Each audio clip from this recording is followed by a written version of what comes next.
alobi weza masolo ya bato ya mayele 24 heures sur 24 heures s'abonner na yo et okozoma information ndenge esengeli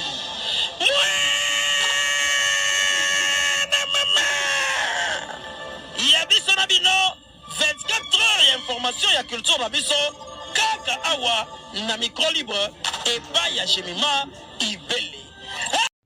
Mama Maria Ntumba, mama na ngai yaka. Mama benda mwana no matoi. Benda mwana no matoi affaire Kabundu Walesa. Kabundu Walesa, il n'est pas n'importe qui. Pour votre information, nga na sambila kan église ya Kabundu Walesa te popolo bake. Aza mundimi na ete. Nga na sam na vanda na Lubumbashi. Na kota na église ya Kabundu Walesa te, mais na yebi importance ya basa na Nzambe. Na yebi eloko nini bazaleli sur le plan spirituel. Maria Ntumba. Tango nganga kisi aye ko témoigner na église ya Walesa. Atanga ki kombo ya mutu te alobaki na kotanga kombo ya mutu te.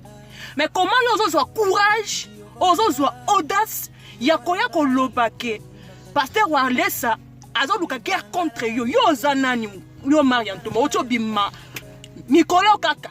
Kaka tumo bambongo mike wana. Yo ebi combien de bateaux o Kabundu Walesa azo guérir mikolo nyonso bambasu. Bamakolo kopola. Ba cas difficile o Kabundu Walesa wana azo sala. Yo ebi côté Kabundu Walesa bimi auti na Nzambe. Yaya, tu dois te repentir. Oza mutu moko ya ko senga pardon makasi parce que nzelo côté za yango te. Ata tu bakisi okoti na bakisi wana oza na niveau ya boye. Au moins Lucifer ye moko. Tangu Kabundu Walesa telema pona kokumisa Nzambe Lucifer a tremblaka. Alenga kazolenga. Aolenga Kabundu Walesa. Mais kaka yo bébé ya kisi ya mukie boy. Lande exemple ya nani oyo. Katia na biso onani. Edimbu lande exemple na ye.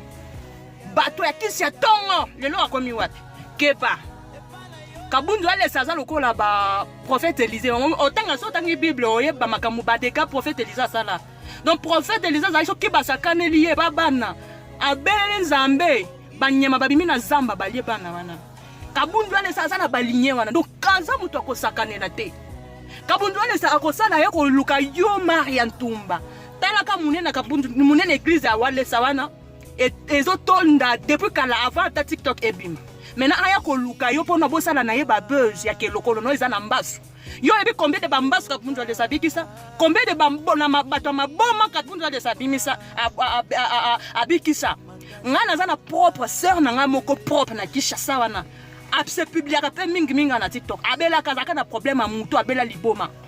Église ya Walesa wana nde assemblée la ye babika abikaka. Mama, boza na tempo so bozo sa tubavi na bino na ya mike wana na ba niveau na bino bokyo sala. Yeyo kyo semba kisi pona osala na ngoni. Semba kisi to mona ba immeuble to ngi ba immeuble minene yo no semba kisi pona mwa mutuka. Mutuka pata ya $100,000 te. Ma yo lelo yo zo audace ya côté le makolo ba parole wana ya mabe wana ezanga sens wana envers musala Nzambe. Yeyo bobanga kama kambuko. Hein? Bobanga kama kambu. Faut avoir peur de Walesa là. Ada n'importe qui te. Walesa, au moins ba église dengue zala kana. Tozaka ba église misusu ke na ba fond. Walesa wana azali général. Azali général à faire de c'est sur le plan spirituel. Il n'est pas n'importe qui. Ah mutu moko yeso fuka mebelele Nzambe ba peti yo fimbu. Donc ana tina ko tout ke op bandimi na ye ba ya ko bando ko lukisa ye te ye kaka Nzambe na lolo. Mama ya Maria Ntumba benda mwana no matoi. Soko lingaka ye mingi. Soko lingaka mwana no benda ye matoi, benda ye matoi. Benda Maria Ntumba matoi.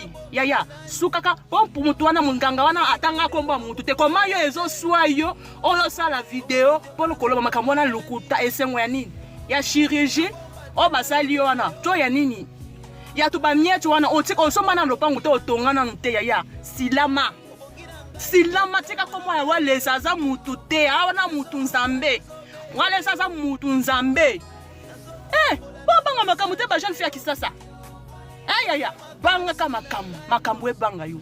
Walesa yo ko mona avandi ne kimia, me oyeba wa yebisa Nzambe pona yote. Ozoyeba yebisa Nzambe kati na mutema na wana pona yote. Boza na ba poliko, pourquoi vous boza ba mal éduqué boy pona ni? Ki mal éduqué na bino na suka ka bino na to banibani na bino wana.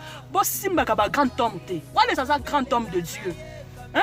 Walesa za grand homme de Dieu Maria Ntumba keba.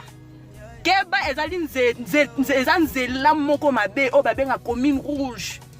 Commune rouge sur le plan spirituel. Keba. Ndelo kunangana ebisa. Du courage. Il y a coupé sa point de vue. sur le dossier à Marcelo. Mais écoutez, un peu de respect pour cet homme de Dieu. À un certain moment, j'avais des points de vue. Pasteur Marcelo, je suis libre de mettre un avis quand je pense que les choses sont mal montées. Mais il y a des dossiers à un certain moment, tu vois comment à un niveau d'un côté. Marcelo, bon, nyokoli et mingi. Bon, kati et mingi, bon, sasi et mingo. Il faut que ça s'arrête. Il faut que ça s'arrête. Mais tout ce monde a l'analyse. Le roi Milimo m'a belongi. Le roi Mtazo Bangisayo. Ako fongola munoko kwa ndakwa si chambre na salon azo expliquer makambo azala ngona mettre bassesse mazolo botika Marcelo kimia Marcelo akufeli mwasi bande ko ngai entre biso batoto zo analyser dossier ya Marcelo na Marcelo mutakufeli mwasi nani azaki na passe koleka biso ata to expliquer makambo nyonso mukolo mwasi azaki na passe mingi ebende gumba ke bende libende ba remplacer ngo na libende bolingo ba remplacer kana bolingo où est le mal? Marcelo a lobby que ndenge na zaboye na zoki ve à célibataire. Il faut na vivre liloba nzambe ngai moko na vivre propre prédication na ngai. Après si date akobala te, akobala dans 5 ans, akobala même dans 6 mois. Bible tikala ikoloba te que soko kufeli moi s'il faut la desa. La Bible n'a pas dit ça. Même la loi n'a pas dit ça. Et ça la verset moko te na Bible, ba lobby que faut la 10 ans 15 ans. Exact. Balinga ke bembete, soko lingé bembozandoki. Moi c'est Marcelo Sakindaki azalaki moi si n'étant azalaki vivant nanga kufia za moi si na été na lola libale zate libale za na se mabele laissez Marcelo libre azali libre ko bala moi si soka ko bala dans 6 mois soka ko bala na une année soka bala dans 2 ans azali libre même soka linga bala après 2 jours azali libre interdit na Bible te ayo que le bembe mao e bembe ba ko la ngoma ya ndenge nini azalaki moi si na ye balinga na kitanga azalaki vivant Marcelo abwa abala ki e bembe te. Mais Dieu a décidé de rappeler sa fille. Moi, si nae, Nzamba Bengieli. So, c'est lui. Si vous voulez Marcelo, non, Marcelo, il fallait 6 mois, il fallait 10 mois. Bobando tient l'année Marcelo Motema. Bobando boula, Boganzaka Kozwabino. Laissez-le libre, il est libre de choisir. D'ailleurs, pasteur Marcelo, aux jeunes mariés, aux jeunes mariés dans peu de temps. Si vous 8 mois, si vous avez besoin de parrain, je suis le parrain. Je me propose en tant que parrain parce que j'ai une expérience par rapport à un nouveau mariage qu'on contracté à la minute, aux ala comme un jeune marié. Si vous que je peux vous aider dans des conseils en tant qu'un parrain, un ancien mari. Je peux vous aider. Il ne faut pas suivre ces gens-là. Bah, comme il y a des gens à Souka, Batongi et Bembe, Basilisi et Bembe. Si vous avez Tikali, Basala analyse sur Satan en Nzambe. Pour la Ninza, Basala 7e jour. Bon, analyser ma Nzambe na Satan. Bon, ça l'analyse, alors, Botika Nango Yamon. Kindoki. Basela Zobala Polanine. Basela Bali Polanine. Basela Zobala Polanine.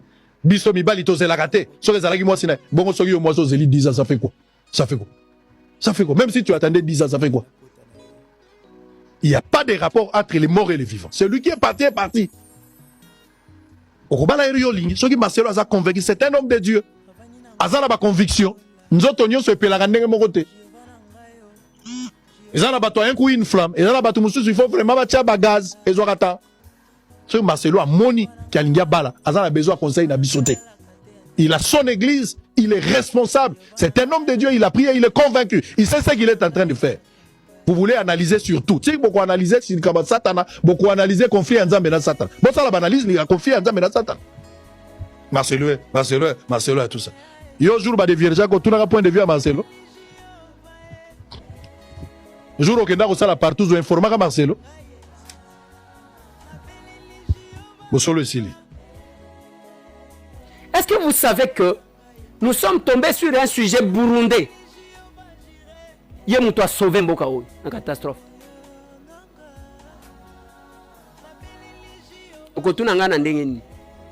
Je ne dirai pas tout. Nakoye bisabino mwandambu nakozonge labino. Bokomona tangu tokei tokitina ministre tokoti, nous avons passé toute la journée assis. Koyoka batumoko moko.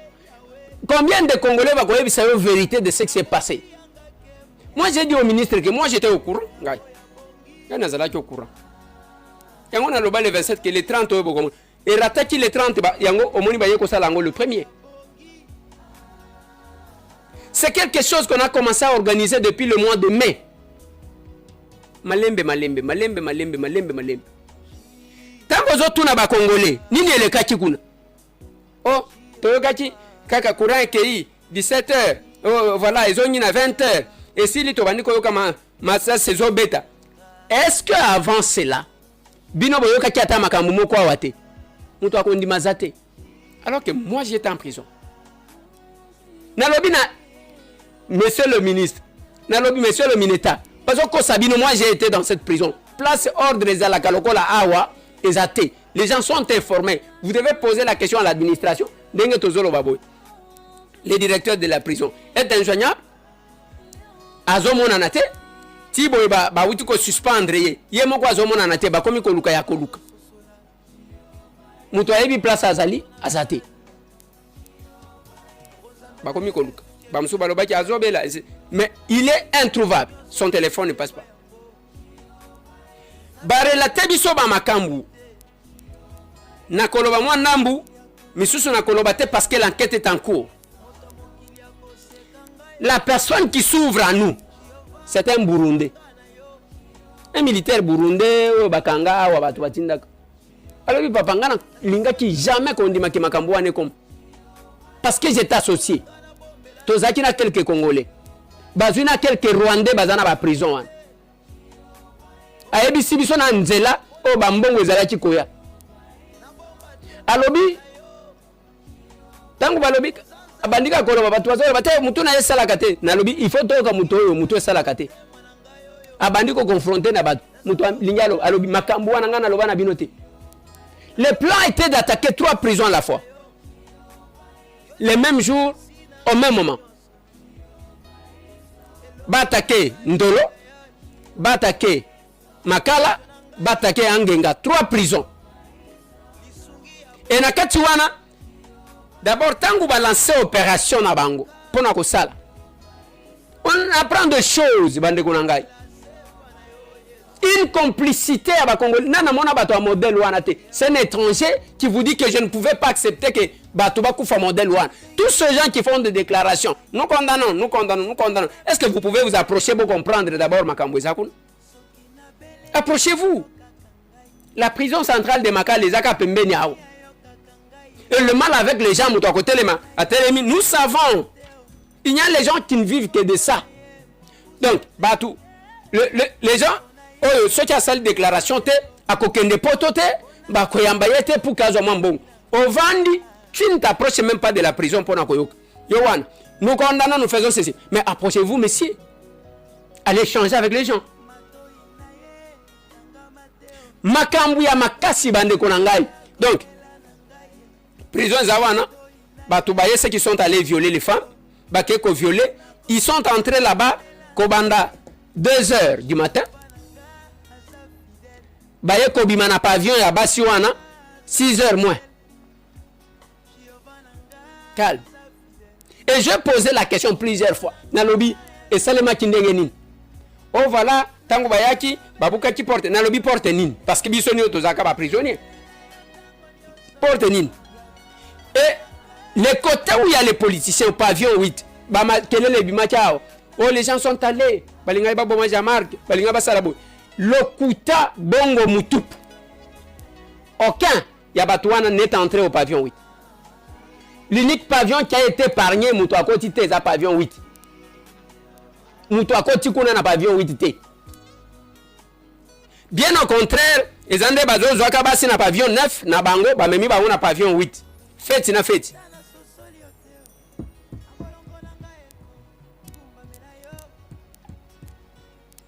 Oh, papa, moi si on béni ça c'est-à-dire nini. Moutouavani na pavillon 8 atindi boke ne kozolanga moi si wan. Pendant qu'on est en train de violer, on est en train d'opérer, atindi quand même bateau moutouaye. Oh, bosimba oete, moi ngaitambwe. Et n'est pas solo baboy, Constant Moutamba a ordonné pour que va interpeller, je crois, une trentaine de personnes. Pour na lokuta. Yo salaki neni. N'est pas solo ba quelques responsables ya SNEL. Ba memi bang, ba zo auditionné ba. Quelques responsables au gouverneur ya pavillon boy, ba memi bang. Au gouverneur général, ba memi bang. On doit les auditionner parce que la vérité, d'abord courant et kenda kindengenin. courant ekei ndenge nini pour prendre tout ce temps là. Et comme oh ngai te oh kuna bande kona ngai, on doit aimer notre pays. Si vous voulez faire quelque chose, vous estimez que vous le faites pour faire du mal à Félix Antoine Tshisekedi. Non, lui est là, il va faire son temps, il va passer le pays, il va rester.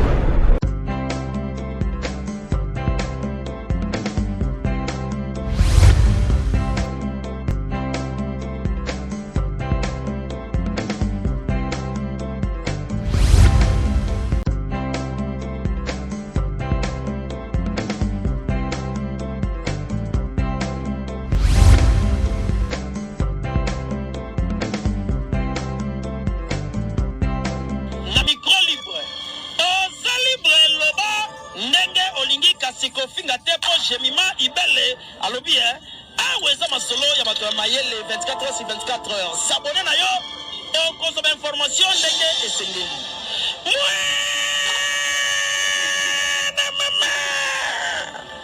Ya biso na bino 24 heures ya information ya culture na biso kaka awa na micro libre et pas ya Jemima Ibele.